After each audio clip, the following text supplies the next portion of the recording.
Okay, so this is the second part of 522 for October 1st. Before the break, we talked about the multivariate analysis of variance, continued to relate it to discriminant analysis, and now we are back in James talking about resampling methods. So we're kind of completely switching gears and getting away from um, like relating to techniques and things like that and linear combinations, and just considering the problem of how to potentially validate models or evaluate flexibility of models. And resampling methods are relatively recent in the area of statistics, largely because of computers. Now, that's not to say that they couldn't have been done years ago. It's just that with high-speed computers, resampling is pretty popular just because of the speed at which these things can be done with modern technology. So to introduce this idea of resampling, let's get a definition and let's start relating these things to other things to really give them a good kind of conceptual feel. So we can say that resampling techniques involve repeatedly drawing samples from a training set, and refitting a model of interest on each sample in order to obtain additional information about the fitted model. Okay, that's a pretty good definition of what we mean by resampling techniques. The key here is that it's being done on a training set, okay, on a training set. So in the typical situation, we're going to have a sample that we're going to train a model on. Okay, we're going to train a model on, and then we're going to have a test where we want to validate the model. Okay, and we know that the training error rate is not going to be the same as the test error rate. So what does that mean? What's the big picture there? Well, if you run an analysis, right, you run, say, a regression analysis or a discriminant analysis or what have you, and you get, let's say, an R squared based on that analysis. The big idea is that this R squared is not that good of a representation of how your model is doing. Okay, it's not that good of a representation. Why? Because you have not tested it on new data. Okay, you haven't tested on new data. So you can see that the best case scenario here, the best case scenario is that you don't really have to do any resampling or cross-validation in the way that we're going to describe in this chapter. The best case scenario is that you would train a model and test it on entirely new data, right? That's the best case scenario, is that this is entirely new. So an example of this, well, if you're a clinician, there's the person you're treating, and you may have different approaches in the treating. Maybe you're psychoanalytic, maybe you're behaviorist, cognitive, etc. Well, you may do therapy on the particular person, okay, on the particular person. You're training, in this sense, the individual. Okay, it's not a perfect analogy, but it works. You're training the analogy, but kind of like the only way to know if your actual theory is working is to evaluate that theory on somebody new, not that particular individual. Okay, you can't highlight that enough, is that something may work. That, again, that's where we were talking about like the 2.6 creamers in the coffee, right? What did that example refer to? It referred to, maybe somebody is suffering from depression, and you've determined for that particular person that 2.5 cups of coffee is just too much, and that is contributing to the depression. Okay, maybe a bit of a silly example, but let's go with it. So if you said, well, it's the 2.5 cups of coffee, or the fact that they put a little bit too much creamer in their coffee, and you narrowed it down so specifically, well, that's never going to generalize to test data. In other words, it's never going to generalize, most likely, to a new person, right? It's not going to generalize to a new individual. So you may formulate your theory based on the particular individuals you're dealing with or the particular person, but the real strength in the theory is how well it performs on a new observation that is not part, right? It's not part of the training set. It's not part of the training set for which you fit the model, for which you fit your theory.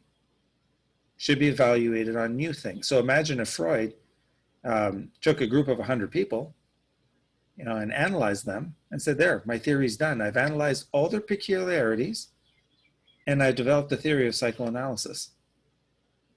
It's not believable until you actually say, okay, I'm going to take that theory, that model, and I'm going to demonstrate its effectiveness on the next person that comes in the door. Because that next person that comes in the door, who's not part of who I've trained, I'm going to see how well my theory predicts that observation.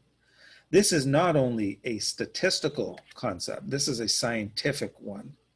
So the idea of cross-validation is really, really broad.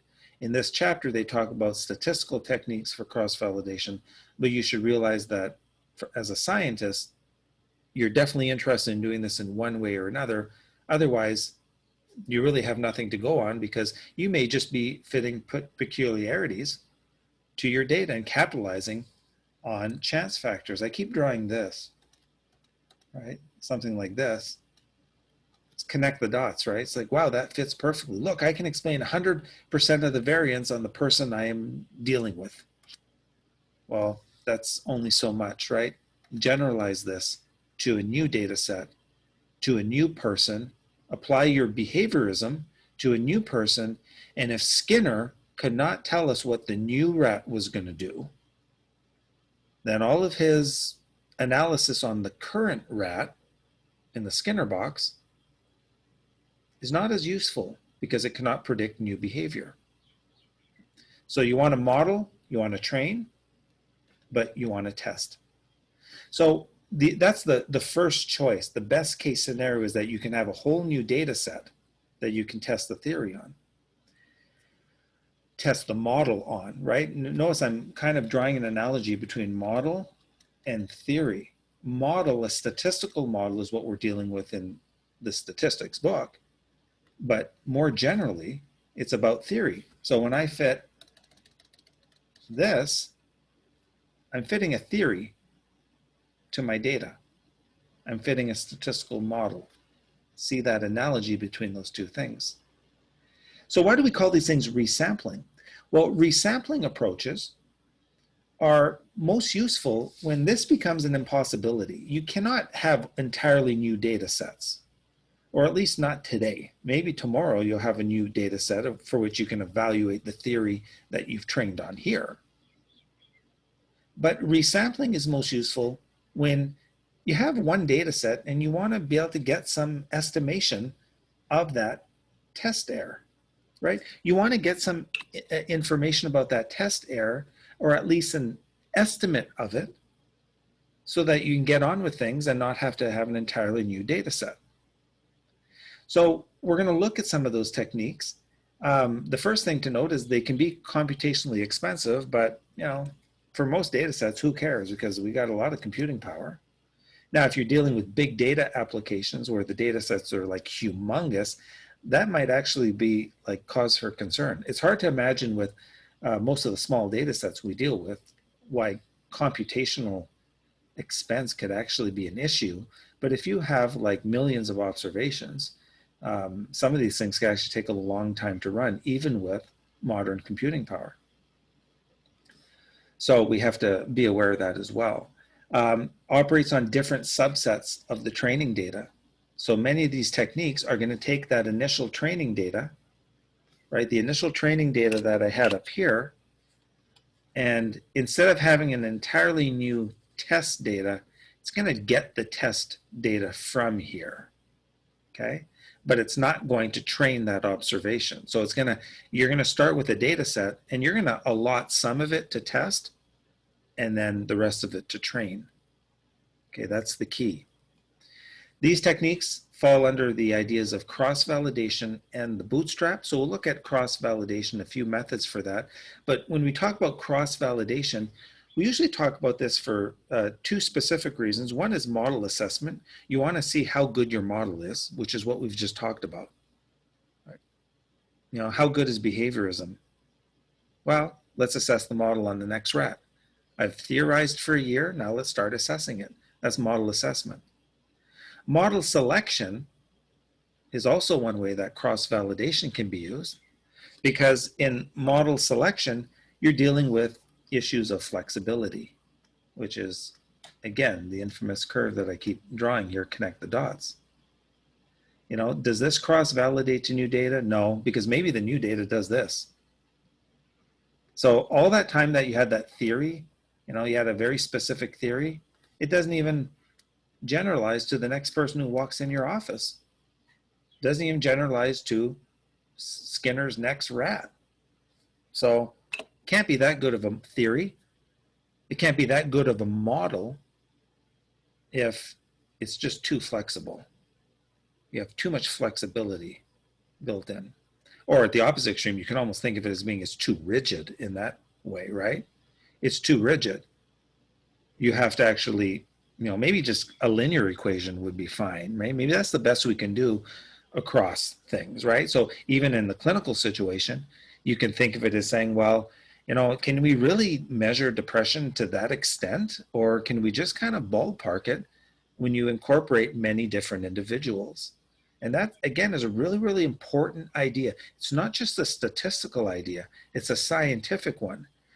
And one of the common things that comes up at thesis defenses and stuff like that is sometimes people plot curves like this, you know, and they say, look, my data follows this curve. And before any of this stuff enters the picture, you kind of look at that and say, yeah, but is that just an artifact of this particular data? Maybe the true relationship is actually linear. You're just capitalizing on chance. That's why if you use SPSS's curve fit functions, it has a curve fit that allows you to fit a whole bunch of different polynomials. That could be a dangerous thing if you're not approaching it from a scientific point of view, because next thing you know, you end up with things like this, which are not generalizable and they just make no sense. All you've done is no different than your toddler at home who's just connecting the dots, and there's very little science going on. So you got to be aware of that. So in cross-validation, we've talked about this test error rate. We've talked about the training error rate. Which one do we care about? We care about the test error rate, right? This is what we care about. We don't care about the training error rate, not nearly as much.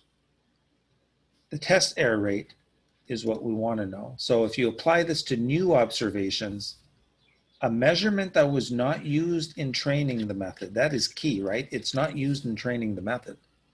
So it's entirely new. Train it on data, test it on data. The test error can be easily calculated if a designated test set is available. Best option, that's what we just talked about. We said the best option. New data, it's the best thing, the best option. Test error does not equal the training error. So since we usually do not have brand new data available, I mean, getting data is hard enough, right? Collecting data is, I mean, it's expensive, it takes time. You want to kind of maximize what you can with a data set.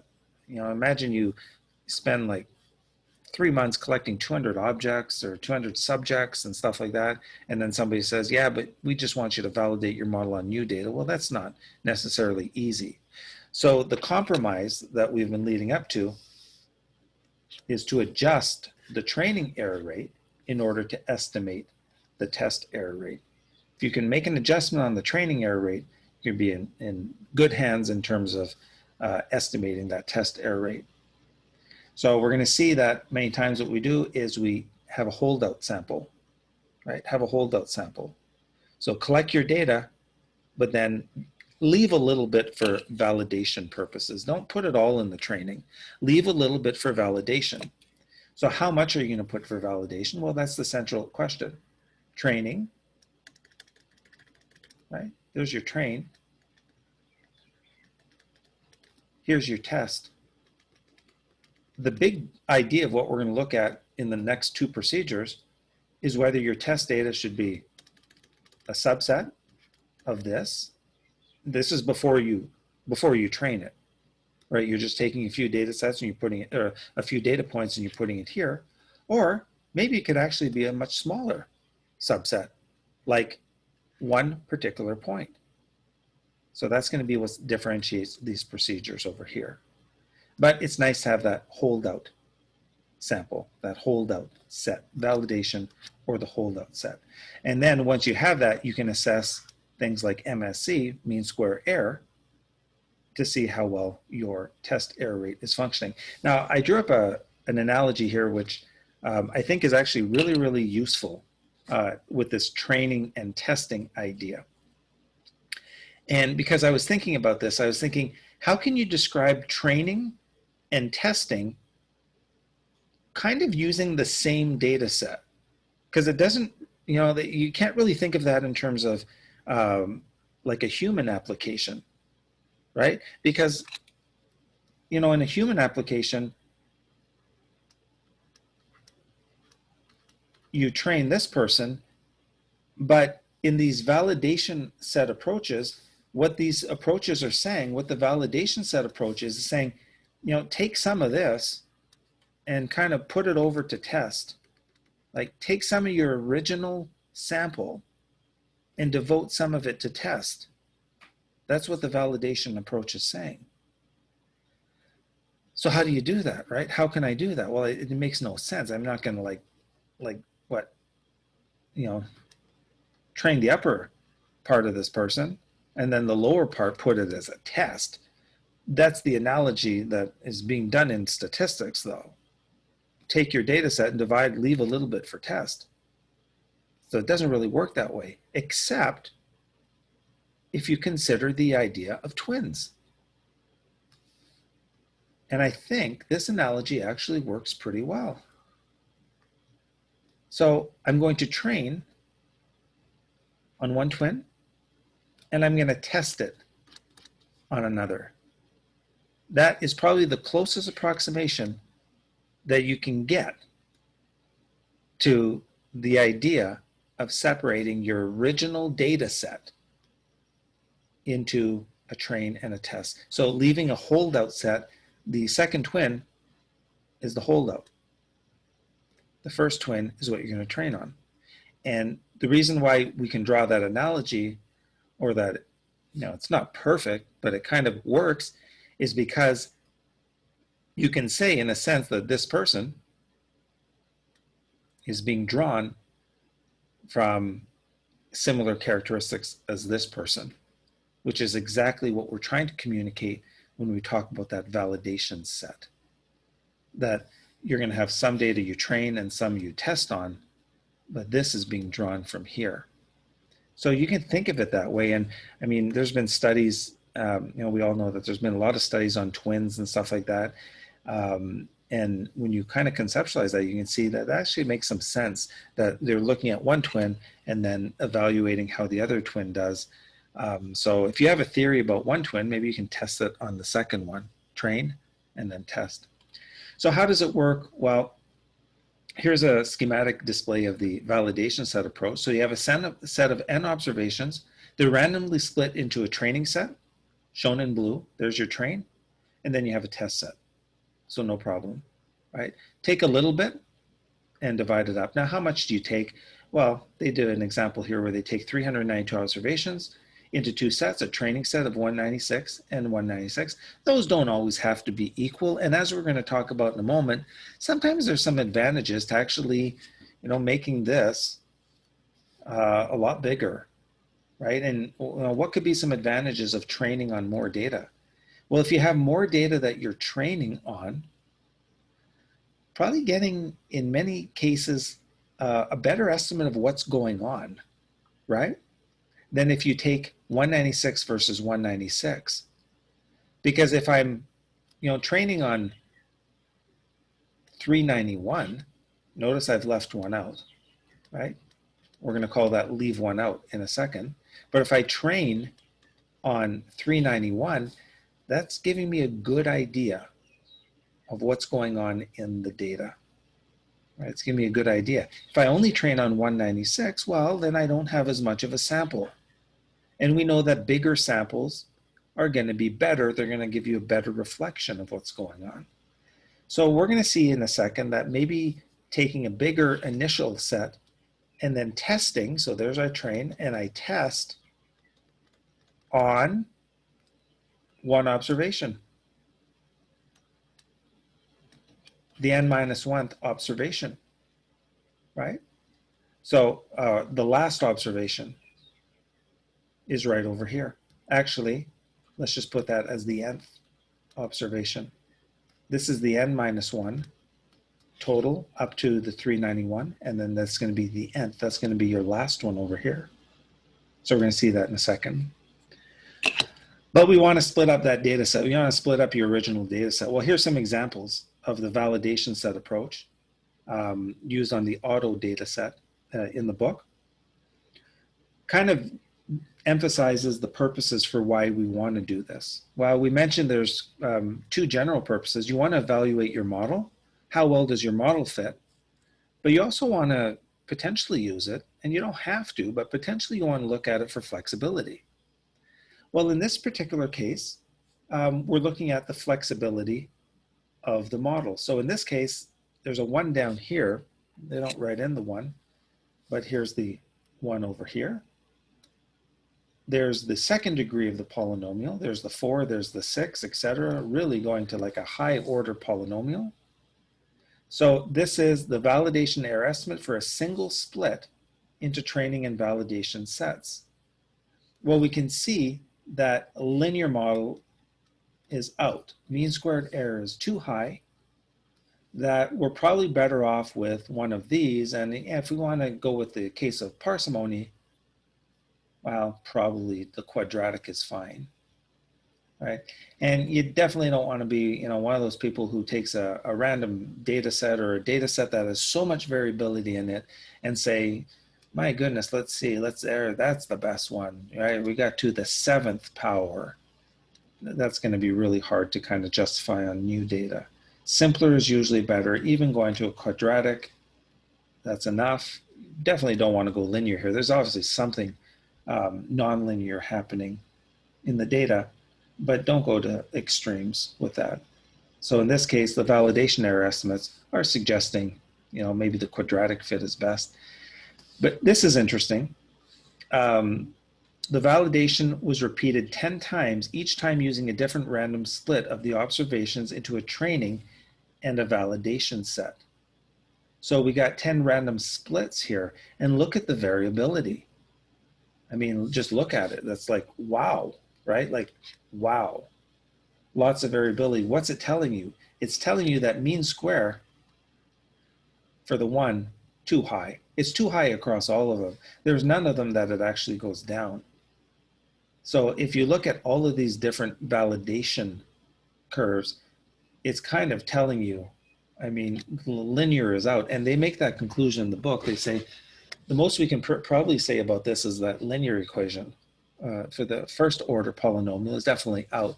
Probably the quadratic is still the best here, but notice the amount of variability you get. So the mean square is actually fluctuating quite a bit for those different runs, those different separations, those different splits into training and validation data sets. So what does that tell us? You can actually get quite a bit of variability in this way.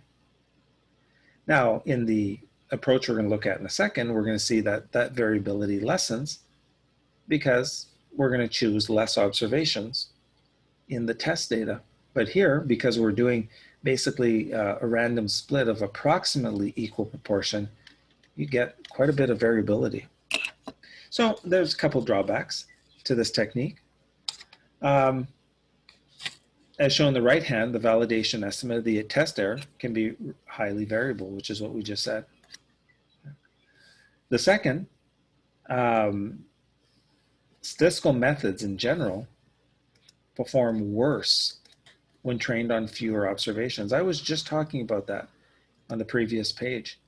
I was saying that statistical methods, if you're training on fewer observations, that's not necessarily the best thing, right? So the actual validation set error rate may actually be an overestimate. Maybe it's actually not that high.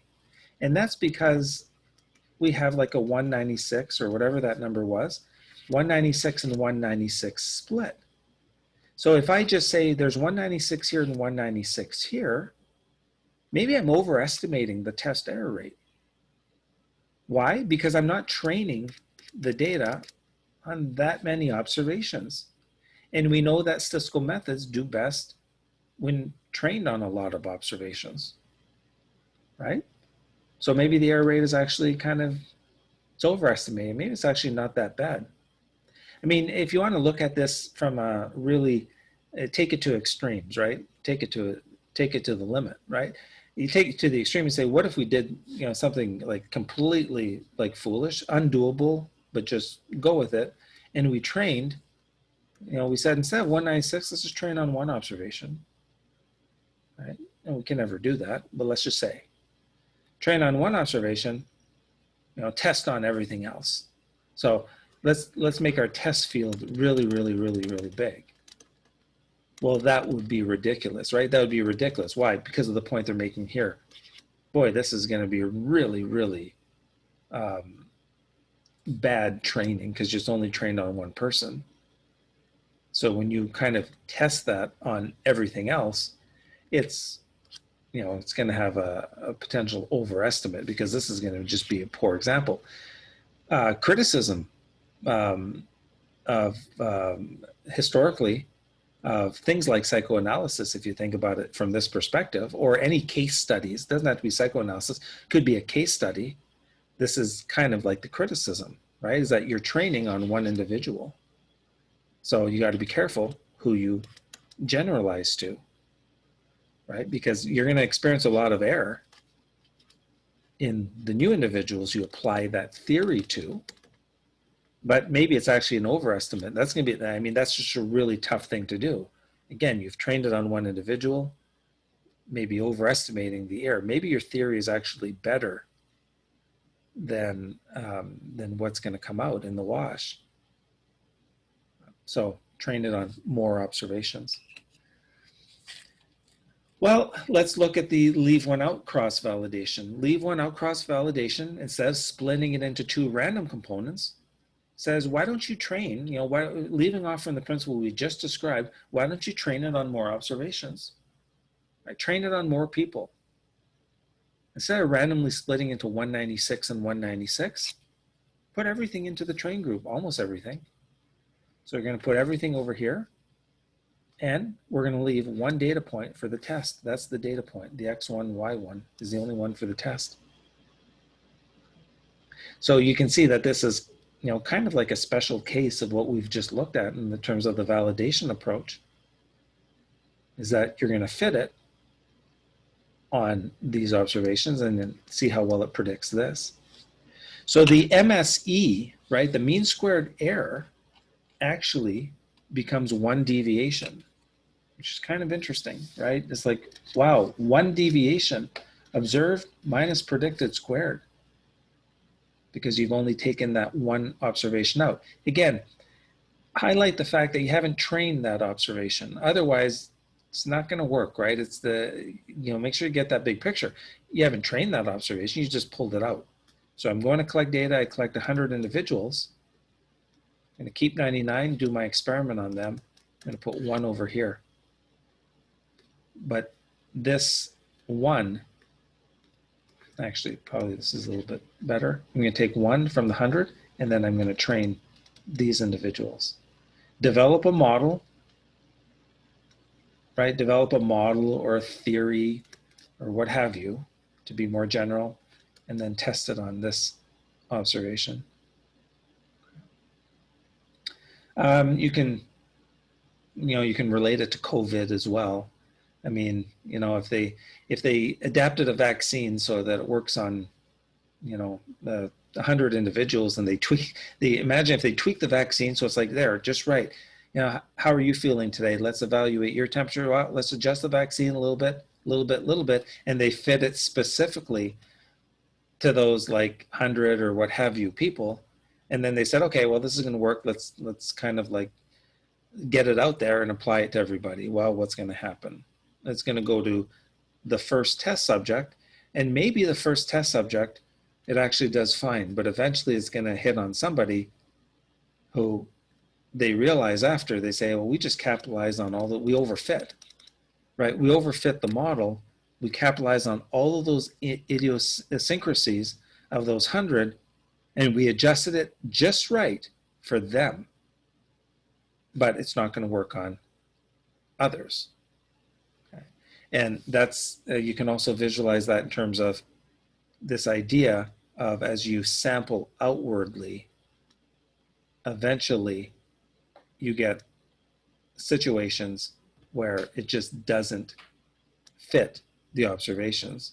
So, the way I think about it in terms of this kind of expanding rings is when COVID started. I think I've used this example before.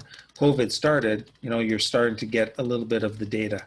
The data is coming in. First 100 observations, 85 and older, pre-existing conditions. Okay, I think we got it. You're old, you got pre-existing conditions. Then the data started getting more, right? Yeah.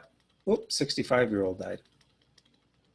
Okay, so you're not too old. You're relatively old, and pre-existing conditions like this. All of a sudden, this data point happened, right? That's a 35-year-old, but with pre-existing condition. Okay, so you can be younger with pre-existing condition. And then 12-year-old died with no pre-existing condition, right? So then the mystery widens as you sample more. And that's the idea as well when I'm talking about the vaccine, is that when you develop the vaccine, there's probably somebody out there or a few people who may react badly to it, because as soon as you start testing it on new observations, the theory isn't going to be perfect. Just like psychoanalysis or behaviorism may not work on everybody, because there's too many things, there's too many variables that we have to deal with. And you look at the COVID again, and they don't know why, right? Like they don't know why it's not working for that particular person, or why the 12-year-old died. And when you hear Dr. Fauci and Dr. Birx talk about this, they're very upfront about it. They say, we just don't understand why some people, the COVID virus, they hardly even know they have it. They may be totally unaware.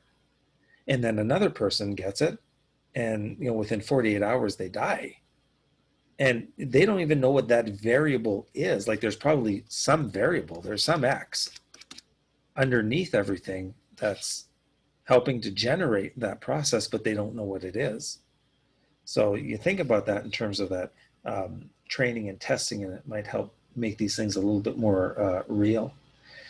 So when we take that one observation, right, that one observation that we test our model on, well, that provides an approximately unbiased estimate for the test error.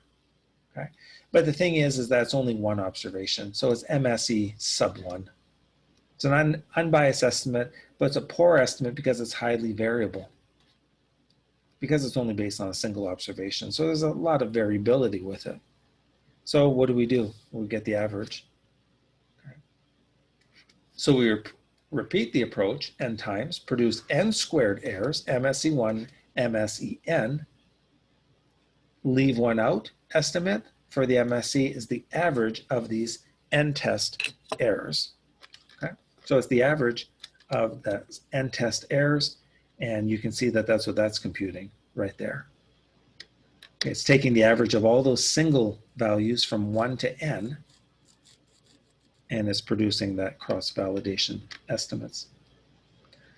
Okay, well, it has a couple advantages over the validation set approach. So the validation set approach that we just looked at, this has a couple advantages. One is that it's less biased. It's got less bias. Now, why does it have less bias? Well, in line with what we were just talking about, less bias because, look, if you're training on most of the data, which in this case, you're definitely training on most of it because you're only leaving one out for the test. So you're training on most of it. what the bias is saying you're getting a pretty good estimate, right? You're getting a pretty good estimate of what's going on because you're training on most of the data, right? You're training on most of the data. So again, COVID, imagine if we were able to train the vaccine on everybody in the world except for, one individual. That is pretty good training. Not very much bias going on there, right? What that result is probably pretty good for that population parameter. That's a pretty good estimate of the population parameter if you've got everybody except one person in the world who you haven't tested it on, who you haven't trained it on, rather. So it's got less bias so that when you apply it to that new person, it's probably going to work because you've trained it on so many other people. If you contrast that to the idea of, again, go to the extreme, you'd never do this, but imagine if you trained it on one individual. Well, who knows if that's even going to work? There's no generality for that. And that's why with the COVID, you hear they're doing different phases of the drug testing, et cetera. So there's got to be this idea that they got to train it and test it and train it and test it and get that kind of replicability and evaluation on new data. Okay, so we can see that it's got less bias. The leave one out classification tends to not overestimate the test error as much as the validation approach does. Let's look here. There's a bit of a shorthand here that it can actually get expensive to do the leave one out classification because you have to fit it a whole bunch of times. And if N is really large, right? If N is really large, well, that could be a pretty big job, especially if you're dealing with big data, huge data sets. That could actually slow your computer down a little bit, and again, we don't experience wait times with computers very often, but when you get to those big data applications, that could actually be a pretty big thing. So there is a shortcut that can be used, and it can be used when you're dealing with least squares linear or polynomial regression. And it does the same thing. So it's taking observed minus predicted, but it does something of minus the leverage value, which is on page 98 for producing this. Now, the leverage value you can look at on page 98, and you may remember it from a previous course, but it's looking how distant the point is from the mean of the X values. So this kind of scales things a little bit and tries to take into consideration the idea of how much outlyingness, to be very general, exists in that observation. And there's really no better way to describe it than just calling it leverage, because as soon as you start talking about, is it an outlier? Well, this leverage is an outlier in a sense of X sub I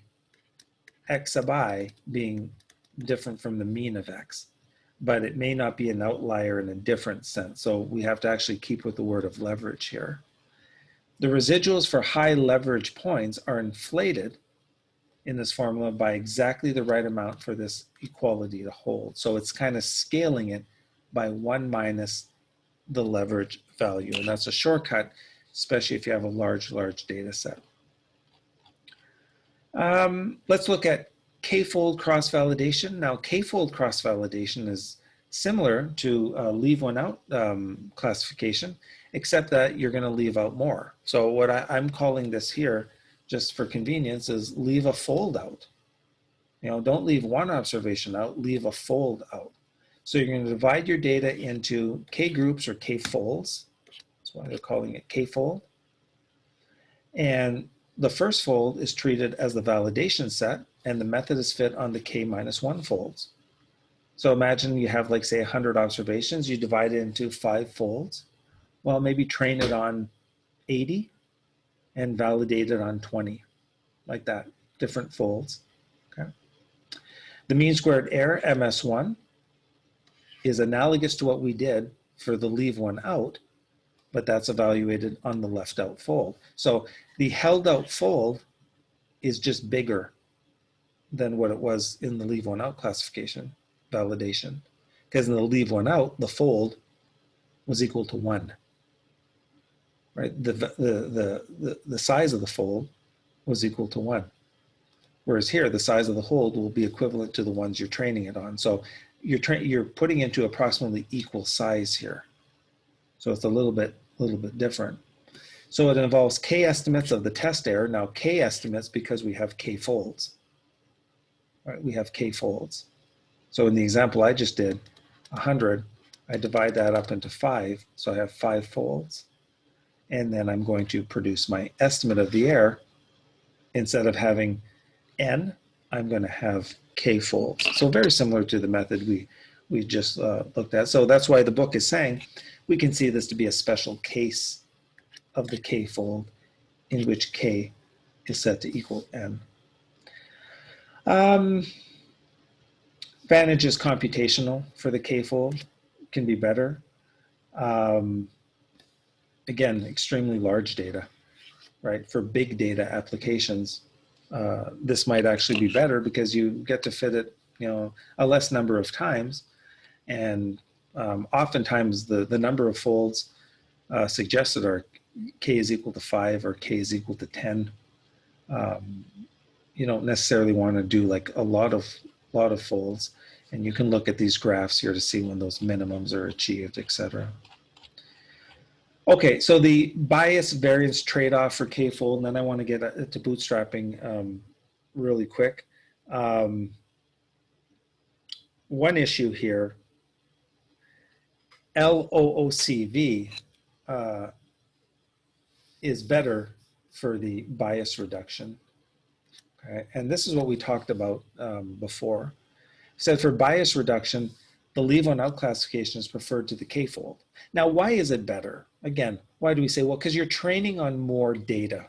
You're training on more data. This is why the leave one out classification is better for bias reduction.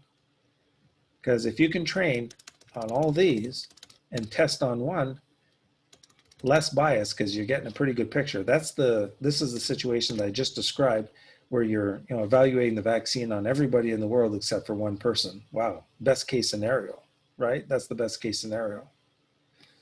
Now, you never go to those extremes, but that's the idea here. As soon as you separate this, instead of separating this into just one observation here and the rest here, as soon as you put that into folds of, say, 20, 20, 20, and 20, well, then you're introducing a little bit more bias because you're only going to train it on, say, 3/4 of it. So are you really getting the best picture of the data? Well, not quite, because you still got 20 here that you're not using in the training. It's just like if we only test the vaccine on 50%, or if we only train the vaccine on 50% of the population, well, not quite sure if we're actually getting it just right. Right? So it's nice to have those big training sets are good. The other issue is a little bit more complicated, but I'm going to relate it to regression analysis. When we perform leave one out, we're averaging the outputs of n-fitted models, right? Because we're calculating it for we're only leaving out one observation. So we're going to have a whole bunch of different models.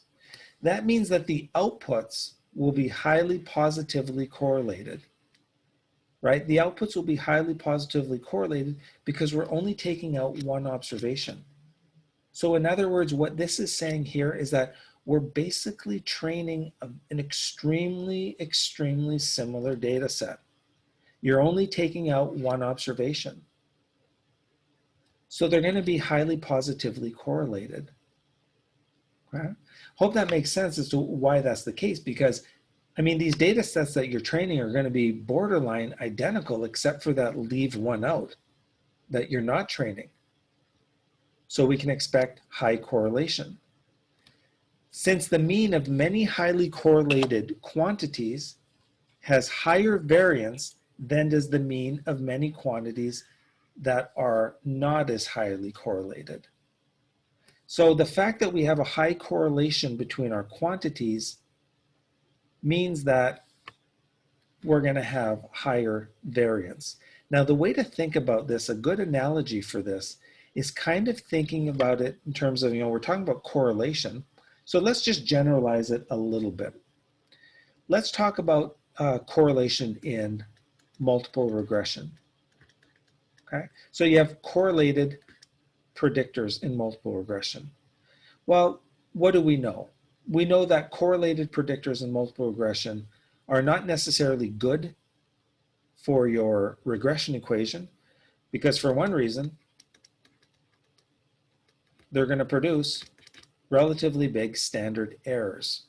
Okay, they're going to produce relatively big standard errors. So on the way to producing your t-statistics for your regression coefficients, that starts to get up there. That's one kind of drawback or consequence of multicollinearity. So collinear quantities producing a lot of variability in your regression coefficient. Now that's not exactly the same idea here, but you can think of that as a useful analogy to think of that collinear quantities are inflating some things. They're inflating variability in this sense. Okay. So that might be helpful there. Then you get your p-values here, but you get that higher than not standard error. Now in the next chapter where we're going next week is we're going to look at things where you do have high collinearity and maybe potentially some ways of dealing with that. And those are going to be called regularization techniques. And we're going to say, you know what, if you have a model where you do have some collinearity, well, there's a whole bunch of different things you can do to treat that. But one way is to do a regularization technique where maybe you can get your actual algorithm to actually try to get some of these coefficients towards zero or even equal to zero. So imagine if you can have a 3 predictor model, you use a specialized technique that's going to drive X3 to 0. You drive it to 0, and then the model selection idea becomes really clear. You just say, oh, X1 and X2 are the ones I want. And that's a little bit related to this, and we'll talk about it in terms of regularization. The other idea is cross-validation on classification problems. I'm not going to talk about this. The principles mirror the same ideas we've talked about for regression, but you can have cross-validation on classification and some images here to look at and some resampling figures there as well. Okay, just because we are almost 50 minutes into this second part, I'm going to end it here, and we're going to open up next week with a quick overview of the bootstrap. So what we've done in this chapter so far is we've looked at cross-validation techniques. And what was the purpose of the cross-validation techniques? Well, it was one for model evaluation or looking at choosing the best flexibility for your model. So in everything that we've looked at so far, we've had one sample where we've had to train, and then we've had to test. Okay. And again, I want to emphasize this idea of cross-validation. It's very general across science.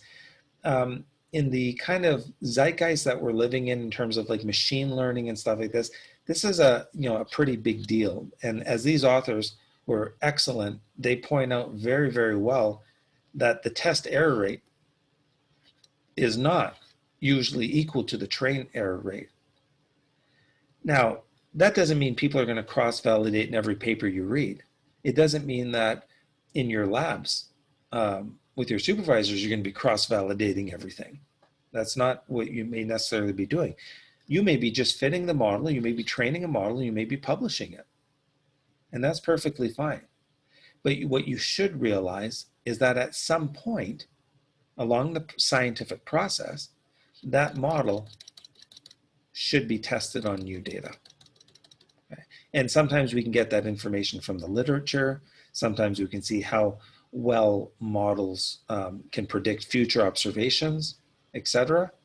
But oftentimes what you'll see in the literature is you'll simply see trained models, and you will not see a cross-validation, which, like I say, is not necessarily a horrible thing. Just realize that there's a next step in this about cross-validation. So, somebody's presenting something at a conference and they're saying we fit the model, the R squared is equal to 0.80, but they don't present anything above that.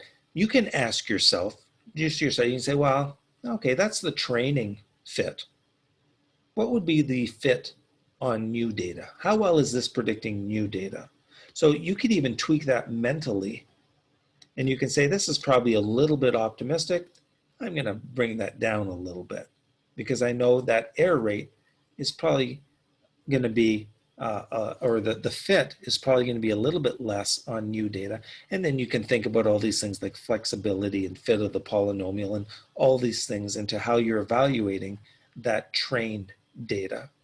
Okay, so next week we go into the bootstrap, and the bootstrap's a little bit different. The bootstrap is going to usually be used for quantifying uncertainty with a given estimator or statistical learning method. So, and I'm going to just give the motivation for this, just to kind of think about it over the next week. I'm going to give you a regression coefficient. I'm going to say the regression coefficient is equal to 0.70. And then, we compute that regression coefficient, and the next question we want to know it for statistical significance, so we're going to divide it by the standard error. Well, how certain are we that this is the best representation of the population parameter, right? How good of an estimator is this of the population parameter? Well, we know that we can build sampling distributions, and we can evaluate this for statistical significance by getting an indicator of how much error we have around the expectation. What bootstrapping allows us to do is what I've just described is a perfectly legitimate way of doing this. But where bootstrapping really comes into play is especially in cases where you cannot make assumptions about the population that you're sampling from. Right? And oftentimes we have to make assumptions using things like central limit theorems and stuff like that, and saying, you know what, I'm going to assume this distribution is normal, and other parametric assumptions. There's times where you cannot make those assumptions. In other words, there's times where you cannot get the sampling distribution analytically, right? You cannot get the sampling distribution analytically, which means through mathematical theoretical derivation. You can't get it. Or if you did get it, you would just be not very certain of whether you're even getting the right one because you don't know the shape of it. Bootstrap can be useful in situations where you have, uncertain parametric assumptions, and you can actually take the sample you do have and you can sample like crazy from it in an effort to kind of simulate what the sampling distribution might be. So in that sense, it's not using those parametric assumptions, and it's just kind of exploiting the data you do have through resampling from that sample repeatedly to give us an indicator of how much variation we can expect around our sample statistic. And that's how we're going to use Bootstrap next week. So let's end it there. We'll pick off here for next week, and then we'll get into the next chapter where we do talk about some of those regularization techniques. Okay, so that's it for this week. We will see you next time.